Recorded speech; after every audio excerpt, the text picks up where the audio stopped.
Bollywood industries और modelling industries को छोड़ने के बाद जो है किन्नर अखाड़ा में हमारे साथ एक मॉडल है जो संन्यास धारण कर चुकी हैं और आज यहाँ पे किन्नर अखाड़ा में आकर जो है बॉलीवुड को छोड़ने के बाद जो मॉडलिंग इंडस्ट्रीज होता है, जो फैशन वीक होता है, फैशन शो होता है, जहाँ पे चमक दमक लाइटें होती है, पूरा चकाचौंध होता है, वो इंडस्ट्रीज को छोड़ने के बाद जो है आज संन्यास धारण किए हैं। आखिर में क्यों बॉलीवुड और माया नगनी को छोड़ने के बाद जो है क्यों आज ये संन्यास धारण किया, हम जानना चाहेंगे। आप बॉलीवुड में रह चुकी है, मॉडल रह चुकी हैं, संन्यास क्यों?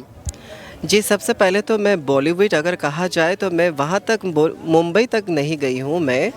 मैं दिल्ली में ही कई सारी इवेंट शो के जैसे कि फ़ैशन इंडस्ट्री, अगर फ़ैशन इंडस्ट्री कहा तो ये छोटा मोटा फैशन इंडस्ट्री नहीं है। दिल्ली में कई सारी इवेंट होती है, जैसे ब्यूटी पैजेंट हो गया, कई सारे रनवे फैशन शो हो गया, इन सब में कई सारी शोज़ में मैं मॉडल रह चुकी हूँ और मैं ख़ुद इवेंट भी ऑर्गेनाइज़ कर चुकी हूँ। कई सारी इवेंट ऑर्गेनाइज़ करने के बाद कई सारी इवेंटों में मुझे बुलाते हैं, प्यार से बुलाते हैं। कई शो में मुझे सेलिब्रिटी गेस्ट, कई शो में मुझे गेस्ट ऑफ ऑनर, कई शो में मुझे चीफ गेस्ट के दौर पे भी बुलाया है।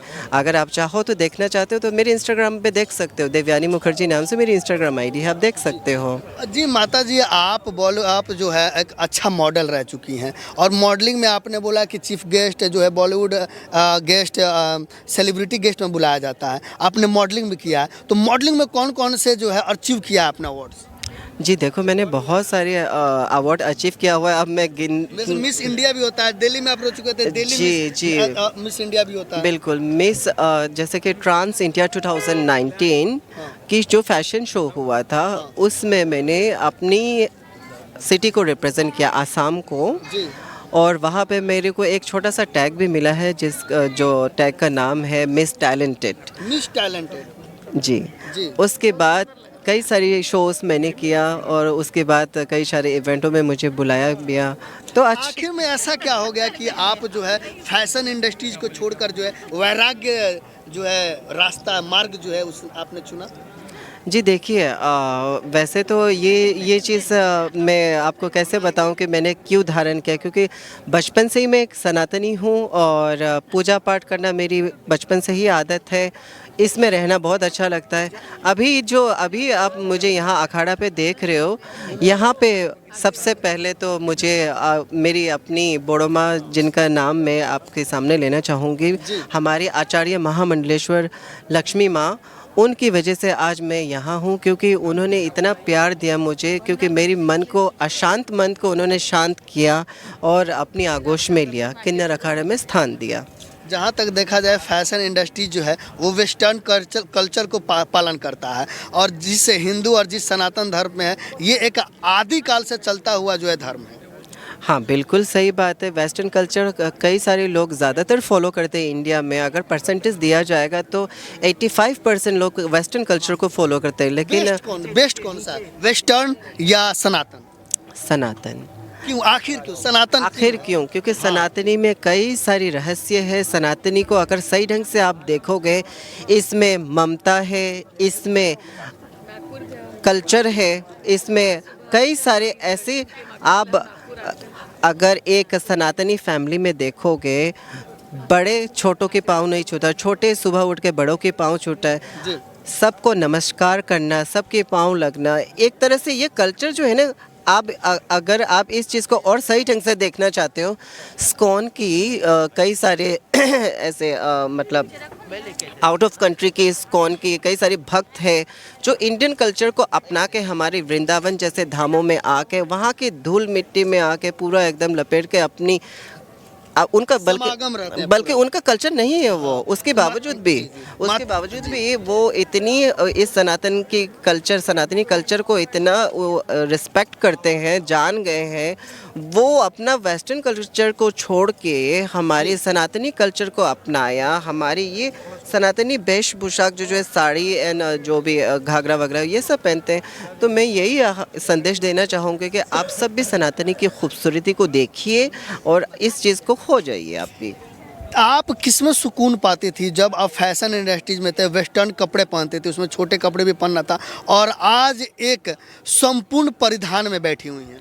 जी बिल्कुल, अब जाके मुझे ऐसा लग रहा है कि मैं 16 श्रृंगार के साथ एक सनातनी रूप में बैठी हूँ और मुझे इसमें दोनों नाक खोल के सांस लेने को मिल रहा है और मुझे बहुत सुकून मिल रहा है। मतलब जब वेस्टर्न कपड़े में थी तो सांस लेना नहीं था। जी, देखा जाए तो वो तो एक ग्लेम है, ओके। है ना? उसकी कोई फ्यूचर मुझे नहीं दिखाई दे रहा है, लेकिन यहाँ पे जो है, अगर हम मोक्ष की तरफ जाते हैं तो ये एक फ्यूचर है मेरी, जी है ना? जी तो वो मेरी फ्यूचर नहीं था। जी। मैंने अपनी फ्यूचर को पहचाना, वैराग्य धारण किया वैसे मैंने। आप कहाँ से हैं?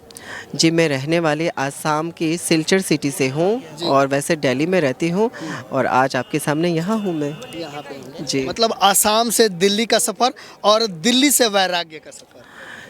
ये सफ़र तो एक शॉट में आपने बता दिया, लेकिन इतना आसान नहीं रहा इस सफ़र को वहाँ से यहाँ तक, यहाँ से यहाँ तक आना बहुत ही कठिनाई के। कहीं ना कहीं लोग जरूर आलोचना किए होंगे, खासकर किन्नर को लेकर। बहुत सारी, इसमें कोई दोहराई कभी नहीं है। दुख तो हुआ ही होगा। कभी क्या, कई सारे लोगों ने, हमने तो अपना नाम एक ही रखा था, जी कई सारे लोगों ने कितने सारे नाम दिए हैं। जी कोई मामू छक्का, कई सारे चावल, नरम गरम, कितने सारे नाम देते हैं। वो सबको छोड़ के 377 हटने के बाद अपने आप को सुकून मिला, सांस लेने को मिला। फिर उसके बाद कई सारे लोग, समाज की आंखें खुली, LGBTQI कम्युनिटी को समझे, जानना चाहा, जाने। अभी कई सारे ऐसे सरकारी भी जॉब कर रहे हैं हमारे LGBTQI कम्युनिटी के लोग, तो मैं बहुत खुश हूँ। हमारे ही पटना की पहली ट्रांसजेंडर दरोगा बनी है पटना। जी बिल्कुल, हर एक क्षेत्र में मौजूद है, हर एक क्षेत्र में मौजूद है हमारी। अगर सरकारी लाइन में भी देखा जाए या फिर ऐसे ही लोकल कंपनियों में भी देखा जाए तो कई सारे क्षेत्रों में हमारी ट्रांसजेंडर बहनें अभी सक्षम हैं, जॉब भी कर रहे अभी हैं। भी लोग जो है हीन भावना के नज़रों से जो है ट्रांसजेंडर पुरुष या महिलाओं को देखते हैं। ये नज़रिया, सोच कैसी बदलेगी?